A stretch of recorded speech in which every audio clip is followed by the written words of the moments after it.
Bien, nos estamos despidiendo, pero nos están esperando. Nos está esperando Nano Fole. Bienvenido. ¿Cómo estás, Nano? Qué voz de miedo que tiene, Grilla. Qué voz de miedo que tiene. No lo estoy esperando. Voy a hacerlo cortito, así los dejo ir a almorzar. Hoy tenemos, ya lo dije, en la promo que ustedes relojean ahí de costado, vamos a tener en el móvil a la abogada de Gucci, cantante conocido como el Gucci, que insiste con la demanda $330.000 a Dicandia, Goyeneche y Martínez. Tenemos ya sentados en estudio, en vez del panel vamos a tener a Horacio Bafico, economista, Fernando Pereira, sindicalista, mirando un poco el tema de funcionarios públicos, esto, sobre todo la controversia que generó lo que dijo o cómo lo dijo Ernesto Talvi del Partido Colorado, candidato del Partido Colorado. Y al cierre, en el inicio de las presencias de las candidaturas completas de los partidos, los presidenciables completos, sea candidato a presidente y a vice, vamos a tener a Pablo Mieres y a Mónica Botero aquí en estudio. Así que los dejo ir a almorzar. Perfecto. Muy bien. Vio Grilla que hoy la sacó barata, Hoy la así saqué que... barata. Será porque es lunes. Bueno, veremos. Hay que ir turnándose, ¿está? Escuche. Sí, ya veo. Su banda, ¿no? Su banda que complota junto a usted. No, es para usted. Bueno, vaya y almuerce. Abrazo. Mañana. Seguimos, chao. Bueno, para ustedes tengo una sugerencia que les da Farmatón. Tómenla en cuenta. Para terminar el año con mayor energía a un menor precio, no te pierdas el pack ahorro de 90 comprimidos durante septiembre y octubre. Oferta disponible hasta agotar stock.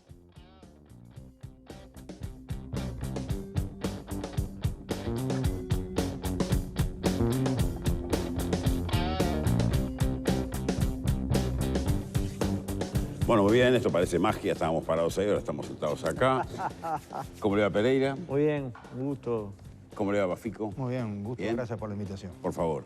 La idea es mirar esto que provocó tanto como levadura, ¿no? Ver si es un planteo pertinente, mal hecho, si es un planteo erróneo, si es un planteo que en alguna medida puede ser pertinente, pero no quien lo dijo. Veremos, pero tenemos un tape, como prepara la producción acá, disparador o motivador para que vayamos entrando en este tema tan complejo que Uruguay arrastra hace tantos años, ¿no? Es un tema que obviamente ha sido motivo de campaña más de una vez. Veamos el tape. Ernesto Talvi, candidato presidencial por el Partido Colorado, dijo el jueves pasado que hay que arreglar el Estado, sin miedo al griterío del PIT-CNT. Los comentarios de Talvi llegaron después de que la central sindical se mostrara contraria a su propuesta de reducción de 9.000 empleados públicos por año en el próximo periodo de gobierno. Según Talvi, el Estado puede hacer mejor las cosas con menos gente. En comparación con Nueva Zelanda y con Chile, tenemos un exceso de funcionarios que podemos estimar en alrededor de 100.000, Nicolás. Realmente el Uruguay le ha errado, el Frente Amplio le ha errado rotundamente al diagnóstico. Creyó que el problema estaba solo en que el coche le faltaba nafta, plata, recursos humanos, cuando en realidad tiene la batería fundida. Es un problema de organización de la provisión de los servicios públicos. No solo se precisan más recursos, se precisa cambiar la forma de organizar la provisión de los servicios públicos para que los funcionarios públicos puedan trabajar con otra productividad.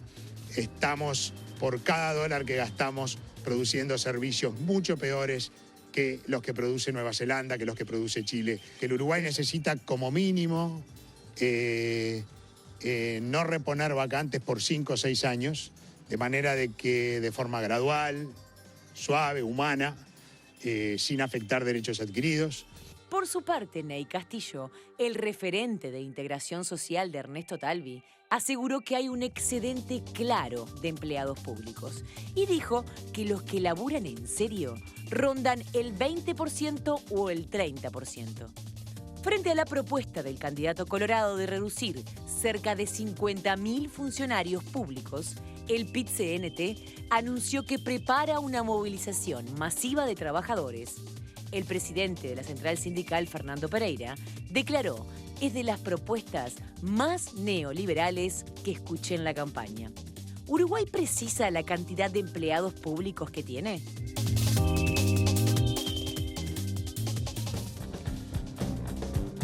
Bueno, Flor de pregunta, que vamos a pedirle y pido las disculpas del caso. Vamos a esperar unos minutos porque tenemos el móvil pronto, que además hay un problema de horario ahí. Mientras ustedes van analizando todo lo que vimos y lo que en alguna medida sentimos sobre este tema, yo me voy con Anabela Aparicio, Maggie Correa. Maggie Correa, mire usted cómo estoy, Maggie, no me va a costar carísimo esto. Con Maggie Correa, que está allí, por suerte sonríe, además se te va la abogada de Gucci, ¿verdad? Así que dale nomás, dale con el móvil, dale tú, que sabes. Diga usted que tuvo una buena relación con Anabela Aparicio, nuestra compañera y amiga también de aquí de este equipo. Bueno, nosotros nos vinimos a dialogar con quien es la abogada de Gustavo El Gucci, Serafini. Ustedes sabrán que se estableció una demanda contra el actual candidato del Frente Amplio, Daniel Martínez, contra el intendente de Montevideo y también contra Fabiana Goyeneche. Todo esto en el marco de aquella situación que tanto se habló durante varios días respecto a que iba a integrar una lista por el Frente Amplio, luego sí, luego no. Bueno, toda esa polémica desatada en torno a esa situación aparentemente generó una pérdida en materia de los shows previstos para el cantante. Pero vamos a conocer todos los detalles. Hay una fecha estipulada, pero sobre todo también hay un monto de dinero que se va a reclamar a estas personas. Unos $330.000 es lo que el Gucci le está reclamando a estos representantes del Frente Amplio. Concretamente, ¿por qué se llega a esa cifra, abogada? Para explicarle también un poco más a los televidentes qué tipo de pérdidas ha tenido el Gucci. Primero que nada, buenas tardes. En los hechos lo que se está reclamando es el daño moral, es una violación al daño moral por su imagen. Digo, como tú bien dijiste, por varios días estuvo hablando de esta situación, lo cual le perjudicó a su imagen cuando salieron a decir que había denuncias, cuando dichas denuncias no fueron radicadas en el ámbito donde deberían de ser, hecho que lo lleva a que su imagen primeramente sea dañada. Y en segundo lugar, tuvo también además una baja importante en ciertos shows y en ciertos lugares donde él se podría considerar así como un embajador, ¿no?, de algunas instituciones donde participaba año a año de esos shows, este año fue dado de baja por completo. Él dice que es demasiado tarde para algunos aspectos puntuales, ¿como cuáles, por ejemplo? Y demasiado tarde para el arrepentimiento, porque en algún momento estuvimos esperando a que se acercaran para terminar con esto una buena vez, porque para él fue un momento muy doloroso, pero bueno, ya es tarde en base a esa retractación, que es lo único que pidió, que se retracten, porque los hechos estuvieron a la luz, las pruebas a ellos sobre su inocencia se le fueron relevadas y bueno, no las tomaron en cuenta. ¿Llegó algún pedido de disculpas por parte de estos políticos? No, ninguno. Absolutamente ninguno. ¿La retractación tampoco? No, ninguno. ¿Cómo continúa ahora? ¿Cómo se prepara también esta instancia judicial prevista para el próximo 29 de octubre? Bueno, esto es una conciliación que es previa al juicio de daños y perjuicios, es algo preceptivo y bueno, el 29 de octubre estaremos ahí y veremos si concurren o no los citados y en base a eso se verá si se sigue adelante o no con el juicio, conforme a lo que se pueda o no arreglar ese día. Para los que desconocen principalmente todos estos temas judiciales, los reclamos por daños y perjuicios, $330.000 parece un monto sumamente elevado. ¿Esto va en consonancia con lo que es la pérdida de show, por ejemplo, que tuvo el Gucci? ¿Se incrementa en algún aspecto en otro sentido? Es en consonancia a lo que implica su imagen, digo, por el daño que le han hecho por su violación a su imagen y además por las bajas de shows y los futuros shows que pueda tener en base a toda esta repercusión negativa, porque el único que se vio afectado negativamente fue mi cliente. ¿Alguien en algún momento le dijo, mirá, te suspendemos o te cancelamos este show por esto que ocurrió, las denuncias o las presuntas denuncias previas que nunca se lograron en su entendido comprobar? Sí, de hecho tenemos las pruebas para el caso que llegado el momento se verán aportar al juicio civil. O sea, hay personas que le han dicho eso al Gucci. Sí, tenemos varias pruebas. ¿Han tenido diálogo, contacto, por ejemplo, con Cristian de Candia, con Daniel Martínez? ¿Surgió alguna otra instancia de diálogo en algún momento o a través de terceros? No, de hecho, no. Lo último que supo de Daniel Martínez fue cuando se reunió en su casa y de él no supimos nunca más nada, menos de Cristian de Candia o de Fabiana Goyeneche. Le preguntaba cómo se prepara un poco todo este juicio, sobre todo a nivel de pruebas. Estas son una de las que hacía referencia recién, que se puede comprobar que hay shows que se cancelaron por eso.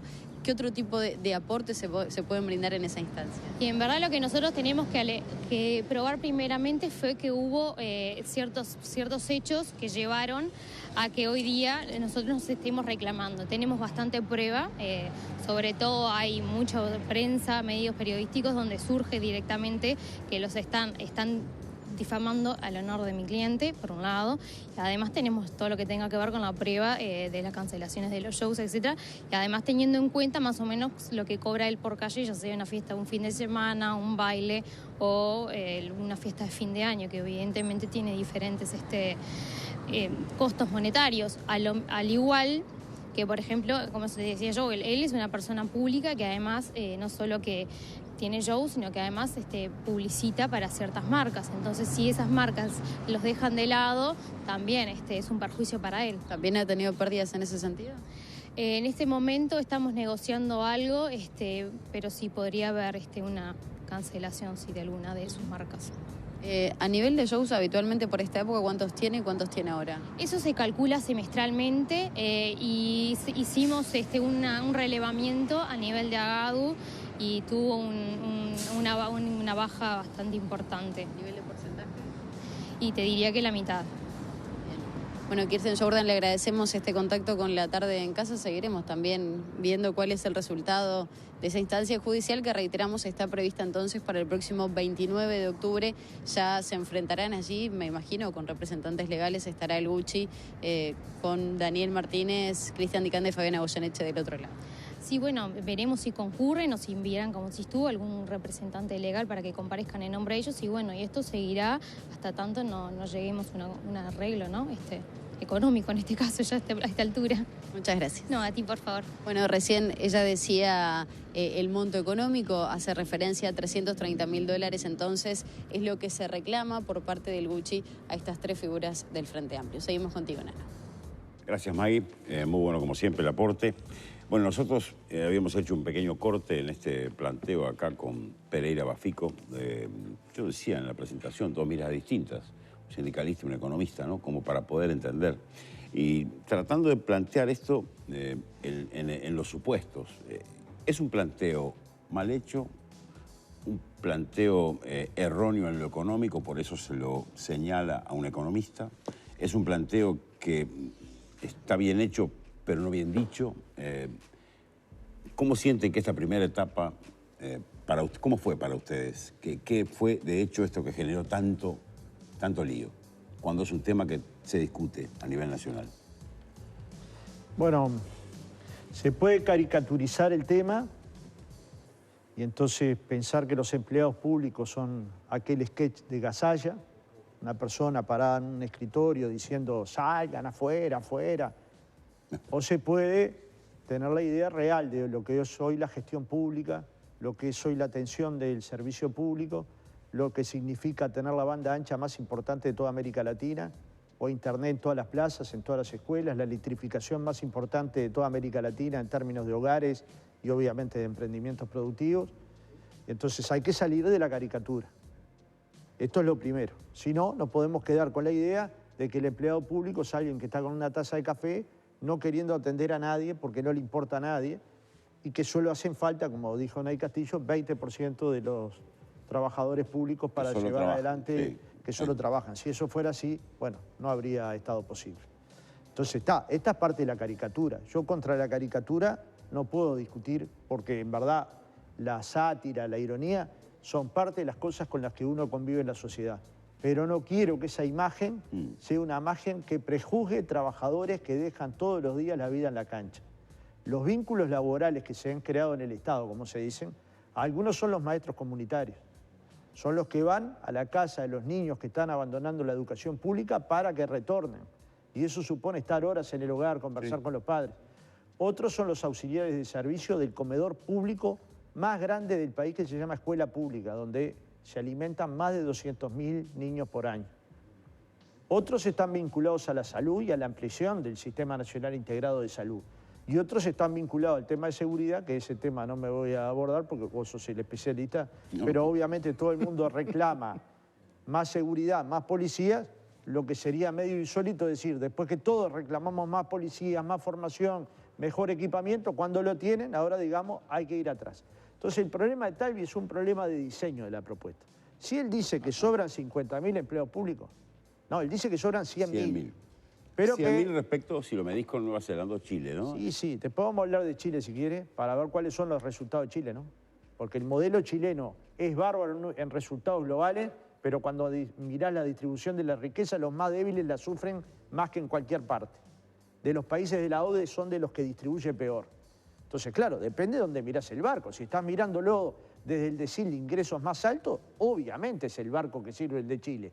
Ahora, si lo mirás desde el lado del trabajador, del dependiente, un país como Chile que no tiene negociación colectiva o la tiene por empresa, a veces 15 sindicatos en la misma empresa, bueno, comparado con Uruguay, Uruguay es un paraíso. Y en cierta medida decir estas cosas parece que son pecaminosas. Entonces, ¿por qué es una obra inconclusa la de Talvi? Porque plantea 50.000 puestos de trabajo menos, pero no dice cómo va a llegar a 50.000 trabajadores menos. ¿Cuáles van a ser las vacantes que nos va a llenar? ¿Cuáles son los cargos que nos va a llenar?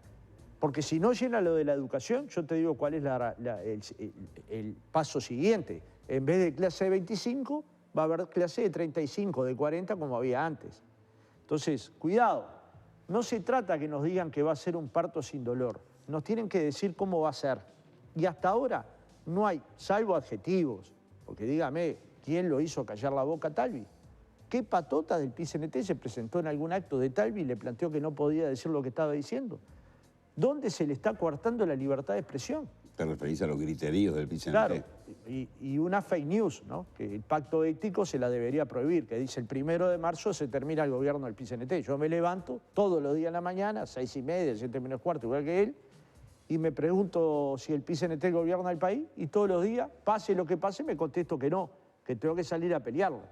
Y este debate sobre funcionarios públicos no solo lo hemos tenido con Talvi, él mismo colgó una nota del Observador con una frase de Astori, y en ese momento, en esa misma nota, hay una confrontación entre el movimiento sindical y la política que Astori quería llevar adelante en lo que se denominó cada 3 vacantes se cubren solo 2, y en algunas empresas públicas esto puede traer problemas y consecuencias en el futuro. Entonces, ¿la negociación colectiva va a ser utilizada? ¿En qué lugares? ¿Para qué? En esto del sector público. Los funcionarios públicos, si no son la caricatura de Gasalla, ¿cuál es el papel que le vamos a dar para el desarrollo?